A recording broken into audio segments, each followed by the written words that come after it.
Bienvenidos a nuestro edificio siglo XXI en Badajoz. Para mí es un placer, como representante de Ibercaja, compartir con todos ustedes esta nueva jornada de Bitalk, hablamos, y que organizamos con la Fundación Caja Badajoz y al que se suma también la Cámara de Badajoz. Y bueno, pues en esta ocasión tenemos el lujo de contar con Nacho, pues importante político actual que actualmente ocupa el puesto de eurodiputada y que con anterioridad ha desempeñado diversos cargos destacados, como secretario de Estado de Política Territorial, diputado y portavoz socialista de la Comisión de Asuntos Exteriores en el Congreso o vicepresidente de la Junta de Extremadura entre el 2004 y 2007. Una trayectoria de peso que lo convierte en un personaje de absoluto interés y actualidad. Cuando me pidieron de qué hablar, claro, yo no soy especialista, no soy economista, ni soy especialista en temas económicos y empresariales.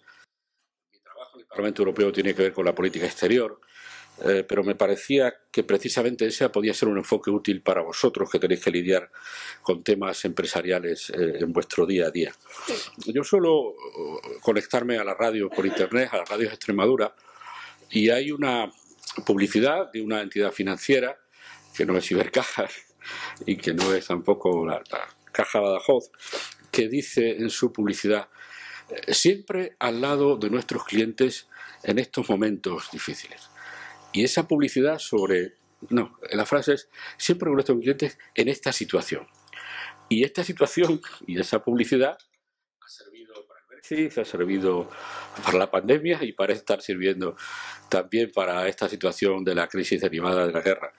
Es decir, esa publicidad permanente ha sabido encontrar una fórmula para decirle a sus clientes: siempre está pasando algo preocupante, y como siempre hay una, entre comillas, situación, aquí tenéis vuestra entidad bancaria que os ofrece tales o tales servicios.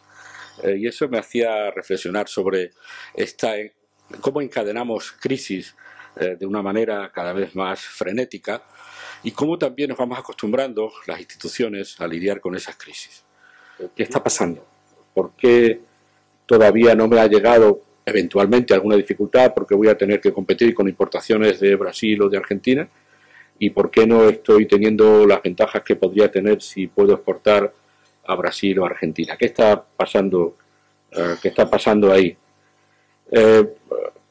¿Por qué me afecta una cuestión como la del Sahara, en la que la Unión Europea, los tribunales de la Unión Europea han dicho que los productos que salgan de ese espacio político que es la antigua colonia española no pueden ser manejados comercialmente por Marruecos, porque desde el punto de vista del derecho internacional esos no son productos marroquíes. Y por tanto, cuando alguien compra algo a Marruecos, tiene que tener la seguridad de que lo que está comprando no es un producto que tenga origen en el Sahara, porque eso podría crear dificultades o podría ser que esa línea se interrumpiera cuando haya que ejecutar esa sentencia de la Unión Europea. Por tanto, me lo preguntaban los periodistas, pero bueno, es complicado que una empresa pequeña, mediana de Extremadura, se ponga al tanto de la política internacional. No hace falta. Tenéis la Cámara, tenéis el Consejo de Cámaras, tenéis las organizaciones empresariales nacionales, tenéis las organizaciones empresariales europeas, pero alguien tiene que estar echando un ojo a la política internacional para prevenir a las empresas de cosas que pueden pasar y que antes eran imprevisibles y las que es difícil de llegar, pero es que ahora yo creo que echar un ojo sobre esa realidad es necesario. Por tanto, sois conscientes de que estas cosas os afectan. La guerra es un ejemplo evidente de cómo una decisión política en un ámbito relativamente lejano de España va a afectar a todas las empresas y por tanto hay que tener un ojo puesto también en esa realidad. Aunque no sea el vuestro directamente, alguien os tiene que hacer la lectura profesional de qué es lo que puede pasar. Y la otra idea es la que está en el título de la charla, una Unión Europea que se crece ante cada crisis. Una cosa de la que yo me quejaba, ¿se acuerda Juan Carlos? Que era, cuando algo salía mal, la culpa es de Bruselas, cuando algo sale bien, el mérito es del consejero autonómico. Esto esto no puede ser, porque claro, la impresión que tienen los ciudadanos es que todo lo que sale mal por culpa de la Unión Europea, y no es así, y yo creo que es bueno que también como europeos reflexionemos sobre los méritos y pongamos un poquito de cariño al proyecto europeo, con unas constataciones que yo creo que son sencillas de entender por todos. En la crisis de 2008-2009, mucha gente en el resto del mundo y en Europa apostaron porque esa crisis iba a acabar con el mercado integrado e incluso con el euro.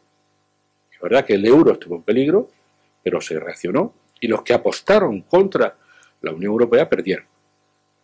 Cuando llegó la crisis migratoria también parecía una crisis social difícilmente manejable, y puesto que había políticas nacionales muy diferentes sobre cómo había que acoger a los refugiados, principalmente sirios, una política de puertas abiertas de Alemania que absorbió con dificultades, pero sin mayor crisis social, un millón de refugiados sirios, y otros países para los que el único refugiado sirio que querían ver en su frontera era si era cristiano, joven y soltero, pero no una familia con abuelos y con una tradición islamista.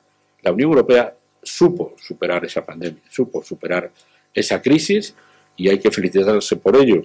Hoy estamos viendo cómo la Unión Europea es capaz de absorber 4 millones, 5 millones de personas en un mes. Y entonces parecía que iba a ser imposible. Y es verdad que hay cuestiones culturales y que la capacidad de absorción de algunas sociedades es distinta si se trata de una persona de otra cultura, otra región, otra etnia, que una persona culturalmente más cercana, como pueden ser los ucranianos, pero los que apostaron contra la Unión Europea perdieron. El Brexit, especialmente fuera de Europa, era la puntilla al proyecto europeo, era el principio de la disolución del proyecto europeo. La Unión Europea va a colapsar, va a acabar, Gran Bretaña va a ser capaz de crear grietas en la Unión Europea. No pasó.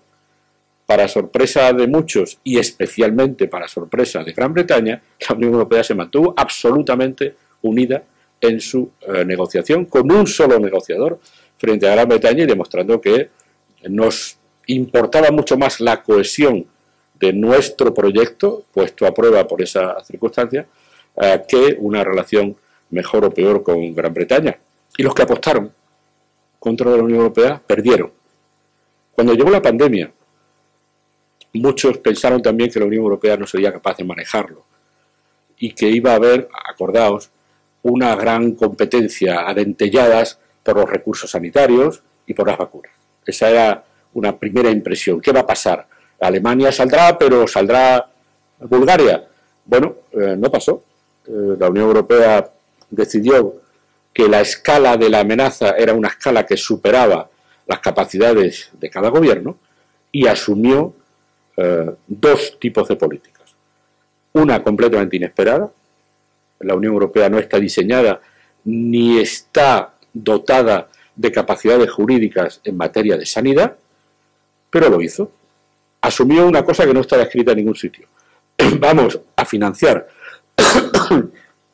la producción de vacunas y vamos a distribuir centralizadamente las vacunas. Y funcionó. Y la Unión Europea ha sido la parte del mundo, salvo algún otro ejemplo, como puede ser Israel, que tuvo una mayor capacidad de producir y de distribuir vacunas, no solo en la Unión Europea, sino en el resto del mundo. Y los que apostaron en contra de la Unión Europea perdieron. Y además de hacer una política sanitaria inesperada, la Unión Europea hizo lo que seguramente ha sido el mayor paso de los últimos 25 o 30 años de la Unión Europea, que es por fin mutualizar la deuda. Es decir, que todo el mundo admita que todos asumimos las deudas de todos, que era algo que no se había conseguido en la crisis de finales de los 2010. La mutualización de la deuda, que para un público no especializado puede parecer algo inasible, no fácil de entender, la mutualización de la deuda está en el origen histórico de la creación de los Estados Unidos de América. Los Estados Unidos se convierten en un Estado cuando crean la deuda federal, la deuda de todos, cuando se asume que la solidaridad ya es tan fuerte que todos asumimos las deudas del que más necesite pedir. Por eso, en esta operación enorme de la financiación de la salida de la crisis sanitaria, no solamente se ha puesto dinero encima de la mesa, que es muy importante y estáis todos al tanto de los fondos Next Generation, hay más que dinero. Hay una voluntad ya expresada de cohesionar nuestros sistemas hasta el punto que hace 10 años fue imposible. Yo, Alemania, voy a pagar las deudas de Grecia. Eso no se consiguió y ahora sí se ha conseguido. Por tanto, yo creo que hay que medir también esa escala. Y los que apostaron contra la Unión Europea perdieron otra vez. Yo no sé cómo le queda a la gente ganas de apostar contra la Unión Europea, pero lo veis en los periódicos. Cada vez que hay una gran crisis siempre hay alguien que aparece y dice esto es la puntilla definitiva. Pues no.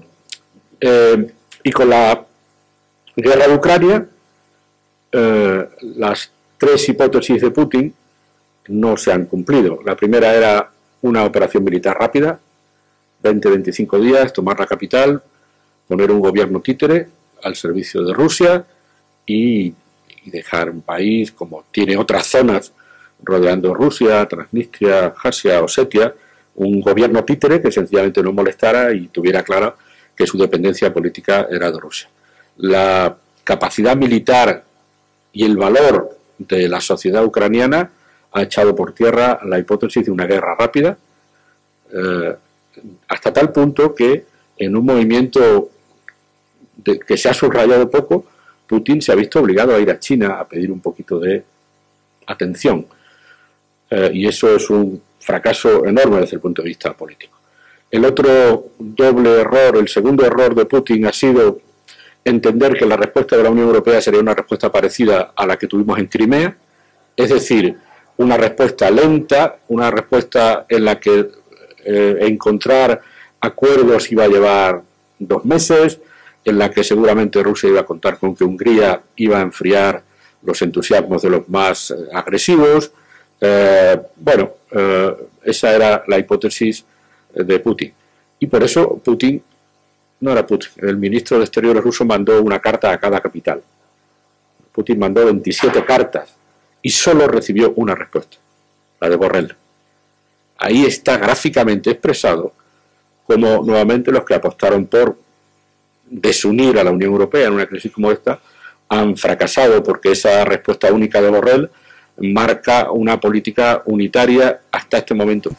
Y aquellos países que tienen una estructura sólida, institucional, rodada, que permite reunir las capacidades de 27 países, estarán mucho mejor dotados ante las crisis que otros. Por tanto, un elemento de por qué la Unión Europea trabaja mejor en las crisis o sale bien de las crisis es que la escala de los problemas ya es adecuada a la escala europea, mientras que ya no es adecuada a la escala nacional.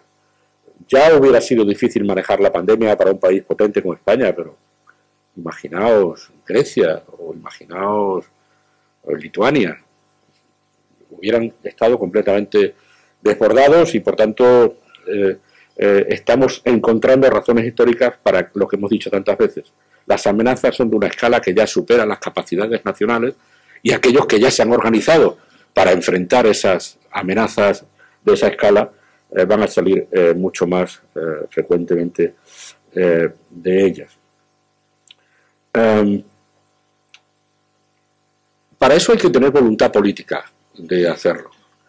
Es un elemento esencial que yo creo que la Unión Europea ha ido encontrando, y seguramente con esta presidenta de la Comisión, con Borrell, con su experiencia, con el Consejo bien dirigido, lo está encontrando.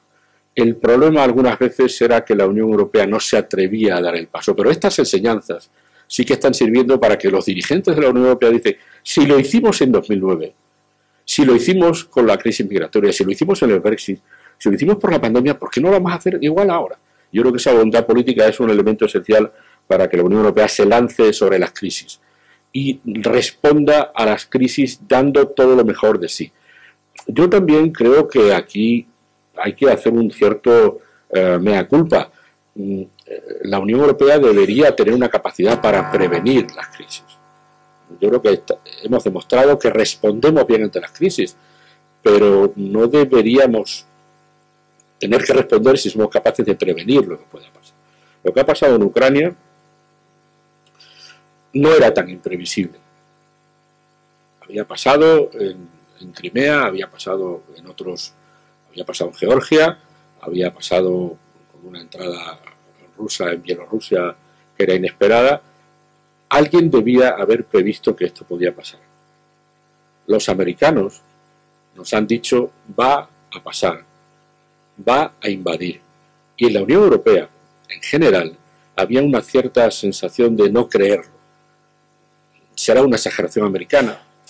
Ya nos engañaron con las armas de destrucción masiva en Irak para justificar la invasión. Los americanos tenían razón.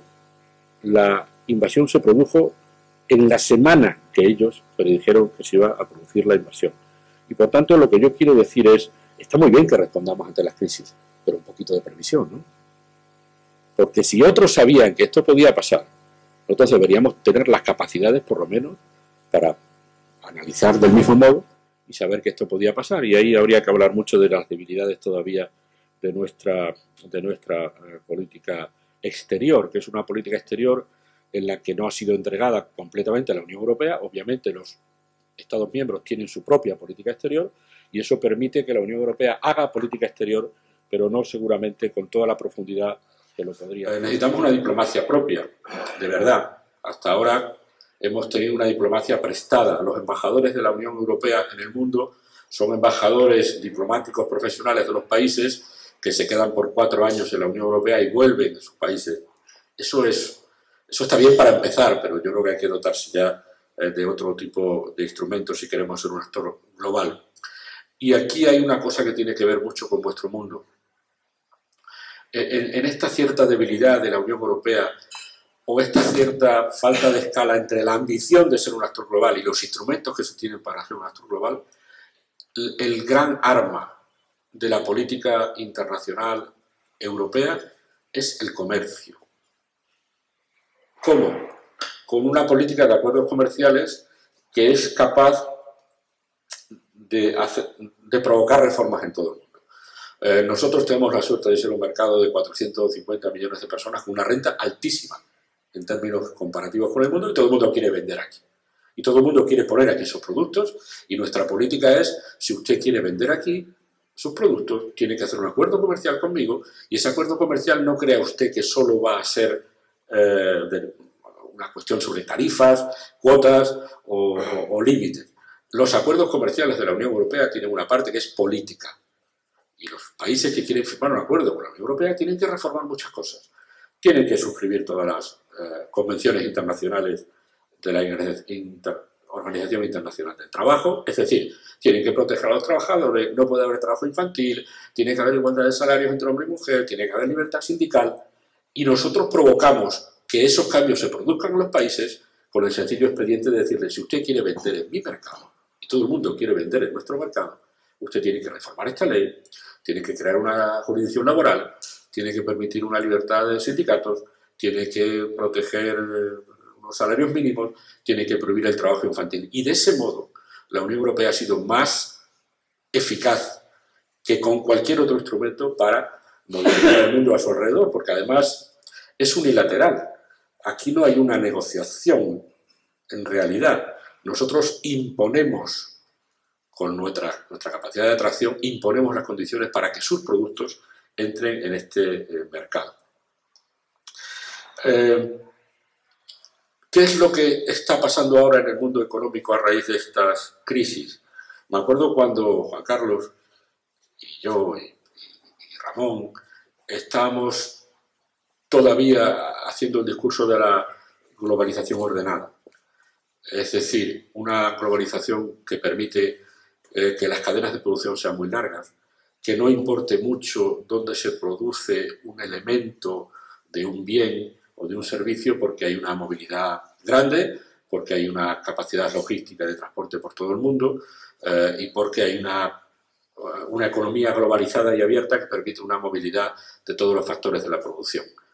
Bueno, estas crisis están terminando con ese paradigma. Ya se importa dónde se producen las cosas. Descubrimos dramáticamente al principio de la pandemia que no teníamos mascarillas y que no las producíamos y que no teníamos respiradores y que no los producíamos. Y empezó esa carrera enloquecida a intentar buscar proveedores de todo, y algunos pillos estamos viendo cómo aprovecharon esa necesidad enorme para hacer negocios y comprar yates de lujo. Pero no es eso lo que me interesa hoy. Hoy estamos volviendo a una economía en la que ya sí importa dónde se producen las cosas, porque no hay ninguna seguridad de que este mercado abierto y global vaya a durar para siempre, como están demostrando muchos conflictos. Y por tanto hay que dotar a la Unión Europea de lo que llamamos una autonomía estratégica, que quiere decir, vamos a intentar tener y producir todo lo que podamos producir en nuestro área o con cadenas de valor muy cortas, introduciendo en esas cadenas de valor a algunos países estables y vecinos de los que nos fiemos, porque ya hemos visto lo que pasa cuando esa cadena de valor es muy larga y, por ejemplo, tenemos que parar la producción de coches porque no nos llegan semiconductores, porque las materias primas para hacer semiconductores no están en nuestros mercados. Por tanto, esa idea un poco ingenua de que la globalización iba a arreglarlo todo y que daba igual donde se produjera la cosa está en crisis, y hoy todo el mundo preferiría tener la seguridad de que lo que necesita para producir lo tiene en el entorno cercano, geográfico o seguro políticamente, para que estas crisis no nos afecten como nos están afectando. Y ahí va esta lógica de la autonomía estratégica que tiene que ver con esas cadenas de valor acortadas y que tiene que ver con la soberanía energética. Hemos descubierto, otra vez, dramáticamente, que algunos países tienen una dependencia del gas ruso, me parece que en algunos casos llega al 70%. Nosotros tenemos el 6 o el 8, he visto cifras distintas. No nos sería muy difícil reaprovisionarnos de gas en otros mercados para cubrir nuestro 8% de gas ruso. Estados Unidos ha ofrecido su gas. Hay una paradoja en esto. Los europeos no queremos hacer fracking para tener gas, pero necesitamos el gas que se hace con fracking en Estados Unidos. España tiene una posición buena por tener muchas regasificadoras, pero el elemento político esencial es no podemos seguir dependiendo energéticamente de socios o de vecinos que no nos ofrezcan unas garantías de estabilidad política.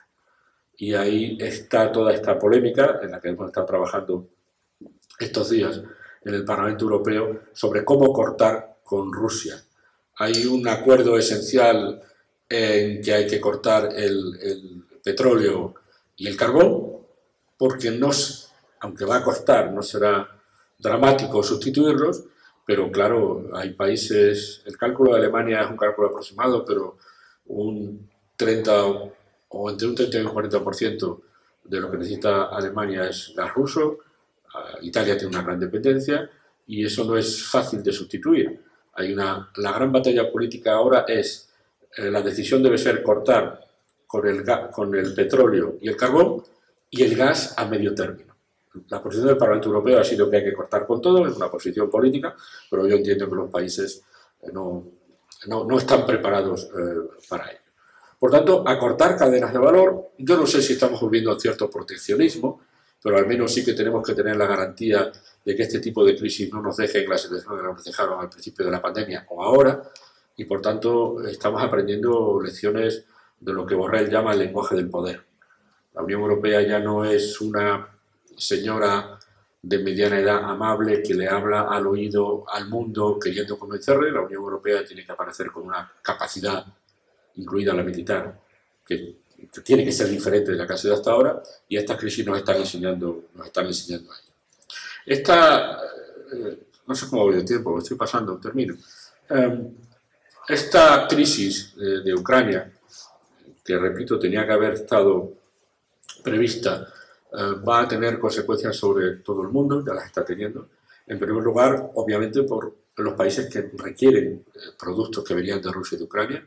No es el caso de España en medida grave, pero son grandes productores de cereal, de trigo, de cebada, de aceite de girasol, de algunos minerales importantes como el níquel. España no se va a ver muy afectada, pero la crisis económica y las consecuencias financieras sobre la inflación de los precios de la energía van a afectar a todo el mundo. Ya lo están afectando, el grado de enorme e inesperado en su tamaño de la inflación ya demuestra esas consecuencias, y para estas yo creo que sí hay que estar preparados. Nosotros no nos vamos a ver muy afectados por la falta de turismo ruso, me refiero a Extremadura, otras partes de España sí, y es verdad que hay algunas empresas vendiendo mucho en Rusia, pero no son muchas. Inditex, lógicamente, Tous, Yadro son empresas importantes, pero no. Porcelanosa, que había sido acusada por Zelensky de seguir operando en Rusia, parece ser que no era esa la situación. Pero lo que nos va a afectar no es ahora quién vende y quién compra, aunque supongo la preocupación de las empresas nuestras de Extremadura de exportación de aceitunas, que son las que tenían mayores ventas en ese mercado. El problema es los precios de la energía y, por tanto, los precios de los alimentos y, por tanto, una subida de tipos de interés y, por tanto, efectos también sobre países con los que tenemos una relación muy, muy cercana. Por tanto, lo que yo venía a deciros con estas ideas quizá un poco desordenadas son estas dos cosas. Tenéis que leer más allá de las páginas Salmón. No me refiero a cada empresario, me refiero al mundo empresarial. Tiene que saber leer lo que está pasando en el mundo, porque eso cada vez va a ser, si vamos a una política de bloques, una cierta reedición de la Guerra Fría, eso va a ser muy importante, y todas estas consideraciones internacionales van a estar en vuestra agenda, queráis o no queráis. Y la segunda es, los hechos demuestran que la Unión Europea no solo sirve para regular el tamaño de las manzanas. La Unión Europea sirve para haber salvado a Europa de una crisis sanitaria brutal que nadie esperaba. Lo ha hecho con capacidad y con agilidad. Ha servido, además, para poner en marcha unos fondos de unos volúmenes inesperados. Pero eso no es lo importante. Lo importante es la mutualización de la deuda, porque eso sí que crea una solidaridad de hecho. Y la Unión Europea está aprendiendo con una rapidez impresionante lo que Borrell llama el lenguaje del poder, y tenemos que saber que no podemos seguir siendo, como se decía tradicionalmente, un gigante económico, pero un enano político y un microbio militar. Para estar en el mundo hoy y en el mundo que parece avecinarse, la Unión Europea tiene que dotarse de capacidades políticas duras en su política exterior y seguramente también en su política de seguridad y defensa. Y estas son cosas que os afectan a los empresarios, a cada empresario. Y yo quería, por una parte, deciros, cuidado con el mundo, que al final el mundo se traduce en cosas en tamurejo, y atención a una Unión Europea que sigue creciendo en cada crisis, como ha vuelto a demostrarse en esta crisis de la guerra de Ucrania. Muchas gracias.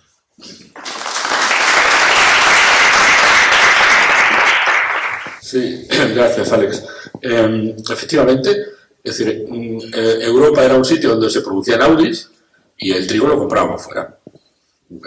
Era fácil, ¿no? Era un poco una especie de sobreentendido de cómo funcionaba el mundo, y eso estamos descubriendo que no es así. Y eso pone efectivamente a las zonas agrícolas en una situación de privilegio. El otro día leí un artículo de la prensa regional que me parecía que estaba muy bien, y era la enorme cantidad de tierras abandonadas, que ya no eran rentables porque los productos que podrían producirse en secano ya no lo eran. Pues seguramente muchas de las tierras abandonadas en toda Europa van a tener que ponerse en producción, y vamos a necesitar esa producción agrícola, y vamos a tener que incentivar que no haya tierras. Ha pasado con el barbecho y va a pasar con muchos productos que necesitamos que vuelvan a producirse aquí. Yo creo que aquí la Unión Extremadura tiene una oportunidad de volver a poner el mundo agrario, que ya se puso en valor con la pandemia, volver a ponerlo, pero ya en la gran escala. Necesitamos producir cosas que antes comprábamos, y esas cosas son especialmente alimentos. Por tanto, yo creo que sí. ¿Qué estamos haciendo ante la necesidad de alimentos? Estamos flexibilizando algunas normas que dificultaban la entrada de alimentos. Para decirlo en términos muy gráficos, Europa es muy exigente respecto de la entrada de alimentos y de los tratamientos, por ejemplo, fitosanitarios que han tenido esos alimentos. Europa tiene una regulación medioambiental y sanitaria la mayor y más exigente del mundo, y a veces no dejábamos entrar cosas porque habían sido tratados con sistemas fitosanitarios que no nos parecían los mejores. Vamos a tener que flexibilizar eso, porque vamos a necesitar producción y tenemos que ceder, digamos, en algunas de esas exigencias, y yo creo que eso ya ya se está haciendo. Se está haciendo y se está poniendo en los papeles para que se pueda importar lo que necesitemos con más facilidad. Lo otro es la clave. Es decir, en una situación en la que la Unión Europea estaba dentro de la agenda de esta comisión, teníamos que pasar a la economía verde y digital, en un momento en el que estábamos haciendo el acelerón para dejar las energías fósiles, sucede una crisis y tenemos que plantearnos cómo sustituimos energías fósiles. La mayor urgencia es, como esto no se cambia de la noche a la mañana, tengo que traer esa energía fósil de otro sitio. Y tengo que hacer las regasificadoras, y tengo que pedirle a Argelia que me venda más, y tengo que ver, tengo que comprar más petróleo a vecinos poco recomendables, como Venezuela. Ahí también hay una cierta flexibilidad política. En este mundo en el que la Unión Europea y América necesitan aliados, y esa alianza de países contra la invasión y contra unas relaciones internacionales basadas en la fuerza, hay que mantenerlas, vamos a ser muy extraños compañeros de cama. Y le vamos a decir a todo el mundo, ¿y usted qué tiene para darme para que yo le vuelva a considerar alguien fiable con el que tratar? Bueno, pues ahí están los americanos yendo a Venezuela. Los americanos yendo a Venezuela. La Venezuela que estaba pensando que Estados Unidos estaba provocando, si pudiera, un golpe de Estado para quitar a Maduro. Esos Estados Unidos están yendo a Venezuela porque sencillamente ha habido un nuevo reparto de cartas económicas en el mundo y ahora Venezuela tiene una carta que se llama petróleo que va a ser muy necesaria. Vuelvo al argumento principal. En el momento en el que estamos planteando ir abandonando las energías fósiles, se produce una crisis y la primera opción es esa misma energía fósil desde otro sitio. Pero hay otra opción, hay otras dos opciones. La nuclear, es decir, la energía nuclear tiene graves dificultades en el manejo de los residuos, pero no crea problemas desde el punto de vista ambiental, desde el punto de vista del carbono. Bueno, hay países que van a volver a la energía nuclear. Francia ya lo ha anunciado y otros están dudando. Pero eso no se... Volver a un plan nuclear no se hace un año, ¿verdad? Yo no sé, no me acuerdo. Si tiro de mi memoria personal y me acuerdo de lo que se tardó en hacer Almaraz, supongo que ahora serán mucho más rápidas. Algunas centrales rusas se han hecho en muy poco tiempo, pero esa es una opción que está sobre la mesa. No me crea problemas de huella de carbono, aunque haya un problema posterior de manejo de los residuos. Pero la otra tesis es, bueno, pues hay que acelerar el desenganche de las energías fósiles, que es la posición del gobierno español o los gobiernos quizás más progresistas en materia ambiental. Tengo un problema acelerado con las energías fósiles, tengo que acelerar la sustitución de las energías fósiles por energías renovables. Y ese es el debate ahora mismo. Ese es el debate ahora mismo. ¿Cómo desengancharse? Si nos desenganchamos sustituyendo y siguiendo con nuestros planes que durarán 20 o 25 años, o si, ante estas circunstancias, en vez de pensar en sustituir energías fósiles de vecinos poco fiables, trayéndolos de vecinos más fiables, lo que hacemos es acelerar el proceso de sustitución en general de las energías fósiles. Y ese es el debate en el que se está ahora mismo, en el que la Comisión apuesta por realmente un desenganche de las energías fósiles en general.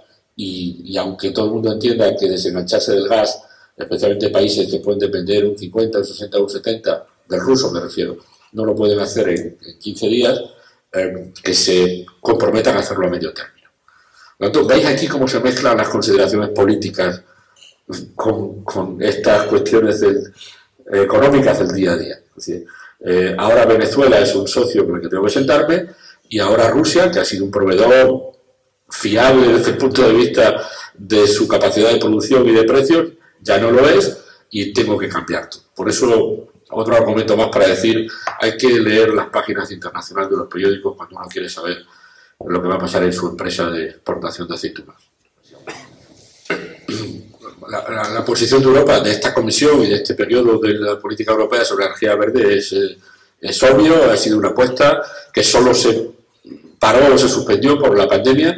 Esta iba a ser un periodo de 5 años de economía verde y circular, estaba decidido. De hecho, la acusación que se ha hecho a la Unión Europea es que iba demasiado deprisa, no que fuera tímido. En relación con esta vieja cuestión de cómo se traducen los beneficios de una producción en el territorio que la produce, hay que tener cuidado. Porque Extremadura no es Renania del Norte-Westfalia. Es decir, si algún día consiguiéramos que por producir energía, la energía aquí fuera más barata, eso significaría que la gente de Barcelona, los coches SEAT se los vendería más baratos por producirse allí. Cuidado, porque esto solo pueden permitírselo los que tienen de todo, ¿eh? Cuando tú produces energía y quieres sacarle rentabilidad a esa energía y llegas a una lógica en el que lo que tú produces tiene que tener un precio distinto para ti o un retorno para ti distinto, esa lógica hay que pensarla respecto de las cosas que tú no tienes. Porque otro que produce otra cosa puede decir, vale, pero yo también, ¿no? Y si uno produce uranio o gas o coches, puede pensar que, igual que si en Extremadura hay beneficios fiscales o alguien planteaba incluso precios diferenciales de la energía, eso puede pasar con otras muchas cosas. Por tanto, yo entiendo la lógica de aprovechar, pero yo la entendería en el sentido de, oiga, si producimos mucha energía, saquémosle en este modelo de mercado, saquémosle lo que podamos a lo que hagamos. Pero no creando distorsiones que si se extendieran a otros sectores, al final acabarían perjudicándote a ti.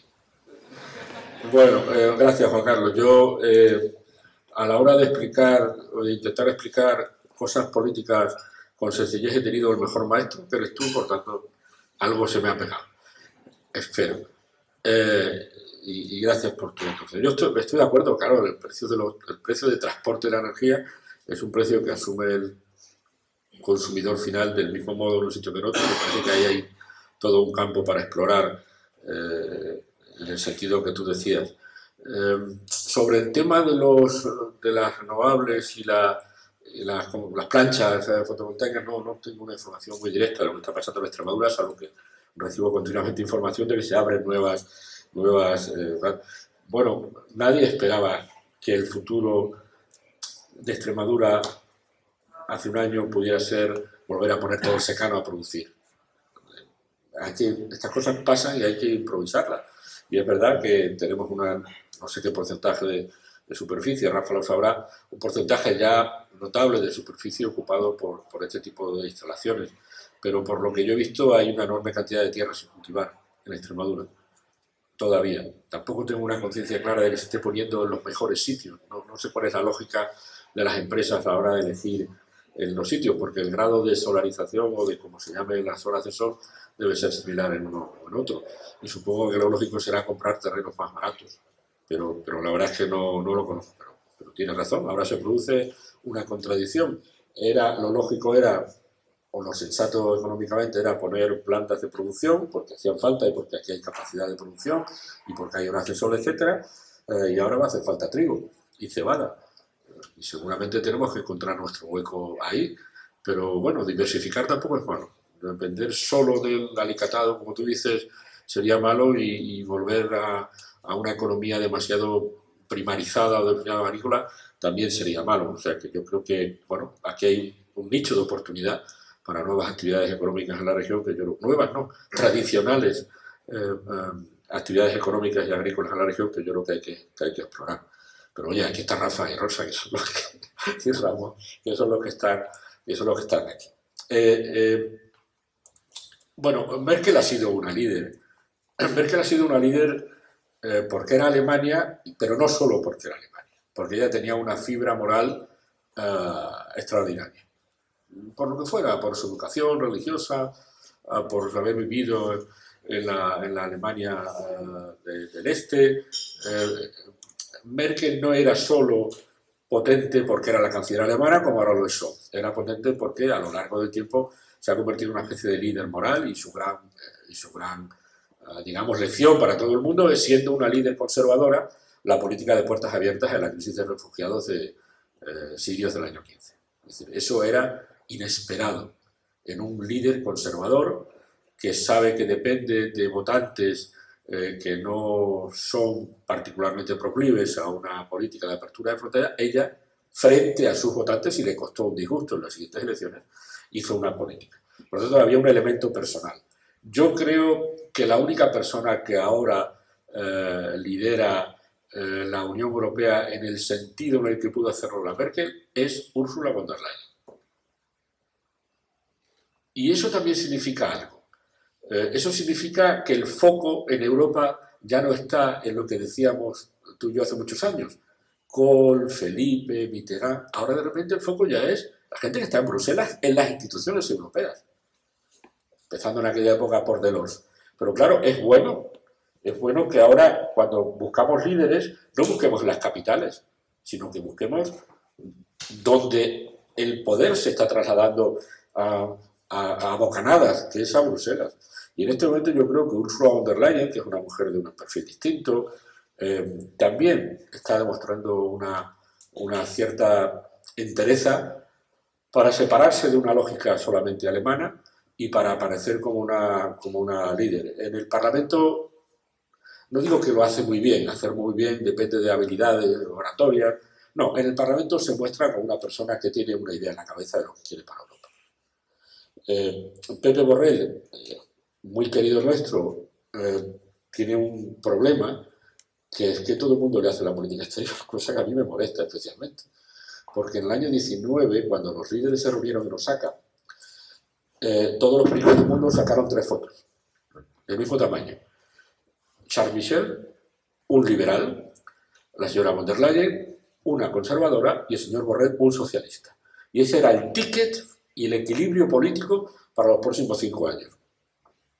Y quedaba claro que tenían el mismo nivel político. Para decirlo claramente, Borrell no es el ministro de Exteriores de la señora von der Leyen elegido por ella, ¿vale? Esta no es la lógica de Bruselas.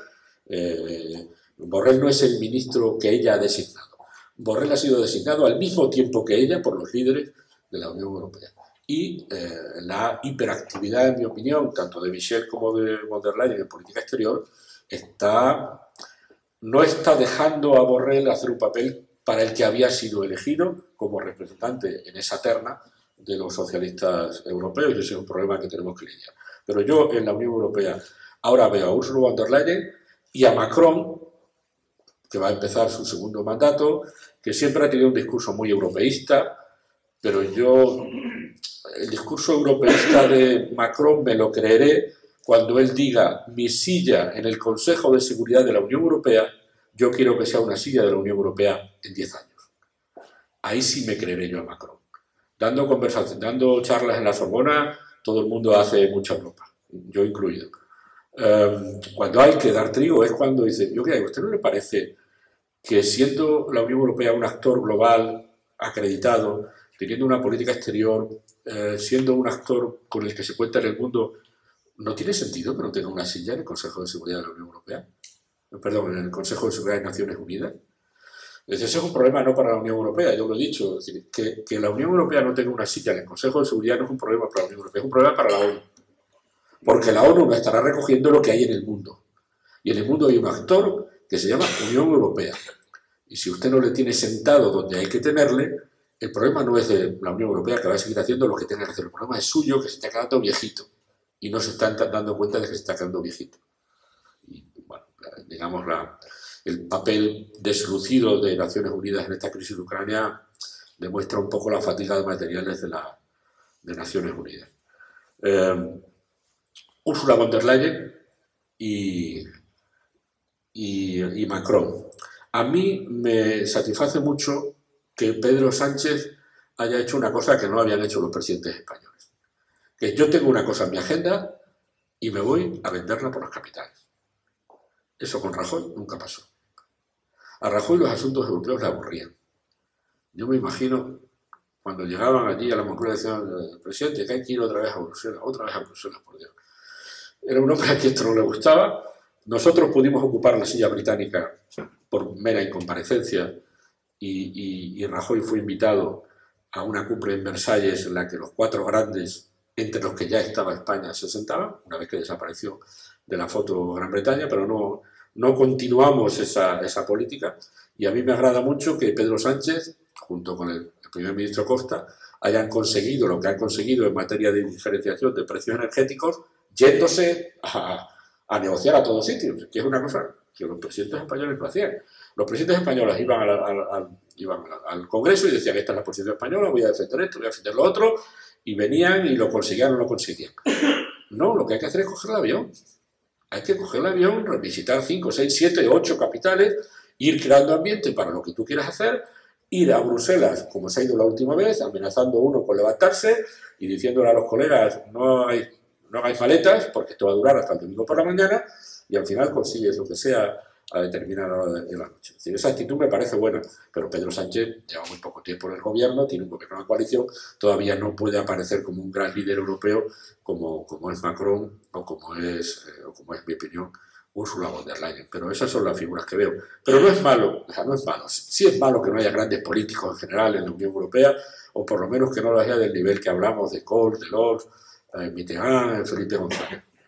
Pero es bueno que cuando nos pongamos a buscar líderes, ya no busquemos solo en las capitales, sino busquemos también en Bruselas. Es decir, nosotros la batalla ya la dimos. Para nosotros el Next Generation ya pasó. Es parte de una agenda en la que nosotros ya hicimos lo que tenían que hacer. Ahora lo que corresponde es que lo gasten las administraciones nacionales, regionales y locales. ¿Qué hace la Unión Europea? La Unión Europea va librando los fondos de acuerdo con las peticiones de los gobiernos y de acuerdo con el grado de ejecución del tramo anterior. Y yo creo que la ejecución española no iba mal, aunque no tengo los datos concretos, pero aparentemente no iba mal. Se han aprobado 11 PERTEs, no me acuerdo exactamente. Se están, aparentemente desde el punto de vista de los grandes números, se están gastando bien. Yo no sé si eso quiere decir que haya llegado ya a las empresas o al último destinatario. Tú me dices que no, pero la verdad es que yo no lo sé. Pero para nosotros el Next Generation ya pasó. Nosotros ya hicimos nuestra tarea en Bruselas. El dinero está ahí, en la forma que se acordó, con las 2 fórmulas de subvención y de préstamos que se acordaron. Los tramos se han ido librando. El plan español fue el primero que se presentó y logró un aplauso unánime porque estaba muy bien planteado, iba en la línea de lo que quería la Comisión, y ahora nosotros, como instituciones europeas, lo que esperamos es a ver la ejecución y los órganos de control, controlar que ese dinero se ha ejecutado bien. Esto es un proceso que lleva mucho tiempo, pero desde el punto de vista político, nuestra tarea terminó cuando, con gran alegría de todos, conseguimos dar ese enorme paso de que esos fondos se ponían a disposición, que se iban a crear nuevos recursos para el presupuesto de la Unión Europea y que junto al marco comunitario de esos años venía esa otra enorme cantidad de dinero. Ahora la responsabilidad está en las administraciones. Yo siempre vi un problema. Hicimos una ley de contratos pensado para acoger a los pillos y no para gastar ágilmente. Quizá porque cuando la hicimos había muchos pillos que coger, pero yo creo que me parece que lo estaba haciendo la Junta, una ley de simplificación administrativa, porque nuestra regulación de los contratos públicos era una regulación muy exigente desde el punto de vista de las garantías, pero que sacrificaba agilidad. Y ahora, teniendo esta enorme cantidad de recursos, lo que hay que hacer es gastar ágilmente, procurando, claro, que tener los sistemas de control de que no, en fin, que no permitan algunas pillerías de las que estamos oyendo hablar. Pero nosotros ya solo esperamos los datos de ejecución. Me refiero como Unión Europea. Y ahora son las administraciones, especialmente la española, la nacional me refiero, que se reservó gran parte de la capacidad de cómo organizar esa distribución de fondos para que empiecen a mandar los expedientes terminados, finalizados, para luego su control contable por la Unión Europea y su control en el Tribunal de Cuentas Europeo, pero eso ya llegará cuando llegue. Hay una cosa que yo oigo en los medios de comunicación españoles que siempre nos enfada mucho en Bruselas. Claro, va a venir mucho dinero, pero fíjate que en el anterior marco comunitario solo se ha ejecutado el 80 y ya estamos en el último día del marco comunitario. La gente no tiene ni idea. Es decir, el marco comunitario, a la hora de pagar y facturar y justificar, termina 3 años después. Pero en la prensa, los tertulianos estos de por la mañana dicen estas cosas. Dicen estas cosas porque no. España ha ejecutado siempre muy bien. Todas las administraciones españolas han ejecutado siempre muy bien. Siempre. No tenemos nunca hemos tenido un problema histórico de ejecución. Lo que pasa es que falta mucho tiempo. Cuando se termina el marco comunitario el 31 de diciembre del 21, faltan 3 años después para poder justificar todo ese dinero. Por tanto, no os hagáis caso cuando os digan que hay una baja ejecución. Puede haberla, pero históricamente España ha ejecutado muy bien y todas las administraciones españolas también. muy por encima de otras administraciones de otros países, y en este caso de Next Generation, la Unión Europea está esperando que el dinero se gaste en lo que cada plan nacional ha comprometido, porque a nosotros ya solo nos corresponde verificar que el dinero se ha gastado bien cuando se haya gastado. Quiero decir que esto lo tenéis que hablar con las autoridades más cercanas, con el Ministerio, con la Junta, etc. Gracias. A veces pedimos a la Unión Europea, cuando algo nos parece que no funciona bien en nuestro país, le pedimos a la Unión Europea que haga cosas que no hace ni que está en su programa hacer. La regulación de este tipo de empresas o de los autónomos es una cosa que depende de la legislación de cada país y hay legislaciones muy diferentes. La Unión Europea trata de inyectar fondos en las zonas que tienen más dificultades. Tú te referías a las dificultades de transporte de Extremadura, y eso ha sido así tradicionalmente. Toda la política regional europea es una política de diferenciación, y nosotros, que hemos sido objetivo 1 o objetivo preferente, hemos tenido una financiación mayor que otras regiones que tenían otros métodos o otra economía más saneada. Por tanto, la Unión Europea lo que siempre hizo fue tratar desigualmente al desigual, y por eso había regiones con distintos objetivos, se llamaban en aquel momento, en la política regional, y la política regional europea, como cualquier política regional, porque esa es la esencia de una política regional, era diferenciadora. Es tratar diferente al que tiene situaciones diferentes. Puede ser por el nivel de paro, por las dificultades de infraestructura, por la baja densidad de población, por miles de cuestiones. Pero la Unión Europea siempre ha sido muy de diferenciar. A veces las lógicas eran que, y por eso lo medíamos per cápita, por eso Extremadura durante muchos años tenía una financiación europea per cápita mucho mayor que otras regiones, porque las otras regiones tenían otras capacidades para desarrollarse y no tenían las dificultades que nosotros. Yo no conozco bien todo el mundo empresarial, no es mi especialidad, ya lo he dicho desde el principio, por eso quería dar el enfoque que le he dado a mi charla, pero toda la regulación del tipo de actividad y sobre todo las fiscales corresponden a cada país. La Unión Europea no ha llegado al límite de sustituir todavía a los Estados y debe ser así durante muchísimo tiempo, y por tanto todas estas regulaciones, especialmente las fiscales, son estatales. Y esa es una batalla que tenéis que dar aquí. Hay organizaciones de autónomos, como las hay de empresarios europeas, pero hay una enorme diferencia en la configuración legal del trabajo autónomo, en la configuración fiscal del trabajo autónomo, porque sigue siendo una competencia nacional casi plena. Y por tanto la Unión Europea no distingue, yo creo, tendría que recordar en qué políticas podría haber algo distinto, pero no distingue un tratamiento específico para autónomos en las grandes políticas de la Unión Europea. Son las administraciones nacionales y regionales las que, dentro de su marco legal y fiscal, determinan cuál es su política respecto del trabajo autónomo. Lamento no poder ser más útil. A veces la Unión Europea no hace cosas y a veces está bien que no lo haga todo. Y esta es un campo de actividad que cae plenamente en las competencias nacionales especialmente, menos que regionales. ¿No? Sí, la Unión Europea, al contrario que los estados, casi ninguna constitución de un estado miembro de la Unión Europea dice la política exterior de Italia tendrá como objetivo esencial la promoción de la democracia. Las políticas exteriores de los gobiernos, que son herederas de una tradición diplomática larguísima, estaban para defender los intereses. La política de la Unión exterior de la Unión Europea no. La política exterior de la Unión Europea tiene como uno de sus objetivos esenciales la promoción de la democracia, los derechos humanos y el Estado de Derecho. Está ahí escrito que nosotros no podemos ir por el mundo olvidándonos de estas cuestiones, y es lo que tratamos de hacer. No siempre es fácil, pero la Unión Europea ha sido un gran promotor de democracia, con su soft power, es decir, con su capacidad para aconsejar, y también con esa presión de la que yo he hablado antes a través de los acuerdos comerciales. Esto no siempre es fácil y no siempre encuentra el apoyo de los Estados miembros. Los Estados miembros quieren vender y comprar y tener buenas relaciones, pero lo que pase en las cárceles de los países con los que tenemos relaciones comerciales, no diré que no nos preocupa, como gobiernos nacionales, pero nos preocupa menos. La Unión Europea tiene esa obligación constitucional de promover la democracia en el mundo, y eso no siempre es simpático. Y eso está fallando por el siguiente motivo. Durante muchísimos años la sociedad europea occidental, las democracias maduras, eran un modelo universal.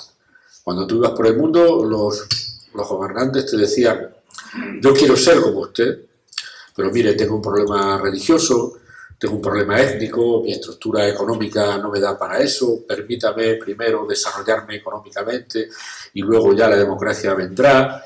La lógica era que te pedían tiempo para ser como tú o para acercarse a tu modelo. Eso se ha acabado.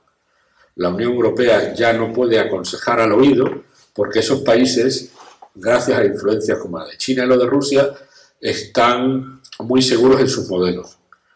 Para ellos sus democracias, que son democracias muy deficientes, son suficientes. Y ellos hablan de su modelo de democracia. Rusia, Turquía, Kazajistán, China.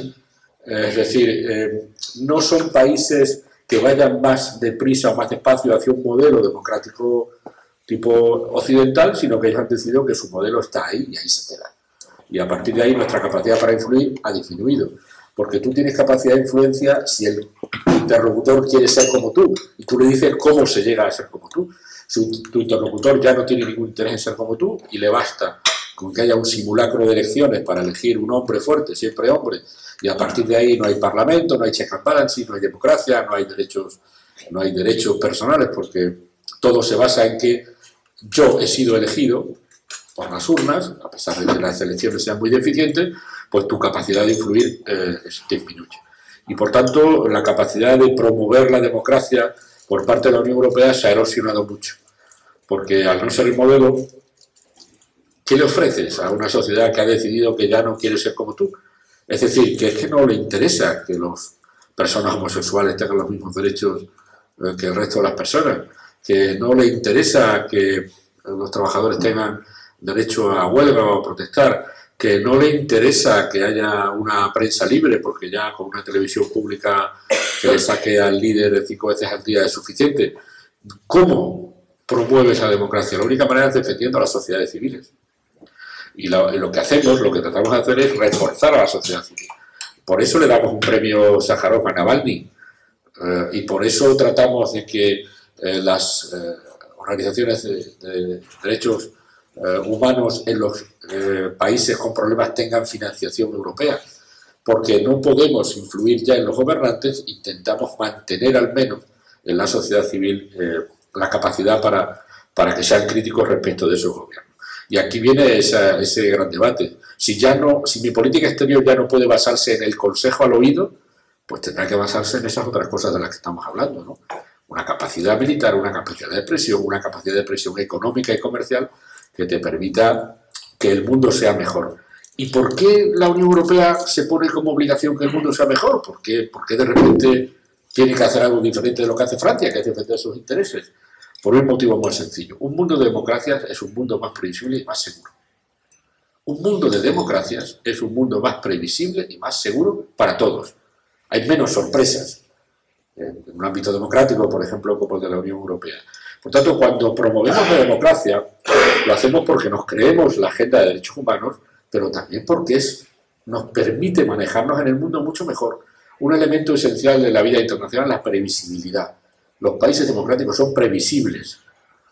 No hacen cosas raras como invadir un país de la noche a la mañana como ha hecho Putin, o hacer las cosas que hace Erdogan en Turquía, o las cosas que hace China. Somos previsibles y por eso la capacidad para que el mundo funcione mejor se basa en esa previsibilidad. ¿Qué es lo que estropea ese panorama? Lo imprevisible. Que alguien decida que tiene derecho a ocupar militarmente un país por si eventualmente ese país tiene la ocurrencia de soberanamente incorporarse a la OTAN. Eso es lo que lo estropea. Pero esa es la esencia. Hemos sido un promotor de democracia razonablemente efectivo cuando utilizamos los mecanismos comerciales. Somos un promotor de democracia menos capaz, pero con igual voluntad cuando lidiamos con sistemas autoritarios por el mundo, como China. ¿Cuál es el problema con China? El problema con China no es que China no sea una democracia y que siga siendo un sistema de partido único, como Cuba. El problema es que China le está diciendo al mundo esa idea de que todos los seres humanos tienen un conjunto de derechos solo por serlo es una imposición colonial. Es algo de los occidentales, no está en mi cultura ni en mi tradición. Y por tanto, cuando a un país le vendemos que los derechos fundamentales y la Carta de Derechos de Naciones Unidas es para todas las personas del mundo, ellos dicen, no, no, esto es una cosa de los occidentales, de su cultura, de su tradición. Nosotros tenemos otra. Y en esa no entra que uno pueda ejercer libremente su opción sexual, por ejemplo. Ese es el problema con China. El problema no es que China no sea una democracia, el problema es que China le vende al mundo que ser una democracia y respetar los derechos es una cosa de los poderes coloniales occidentales y no algo que realmente una conclusión de la humanidad de que todas las personas tienen derechos por el simple hecho de serlo.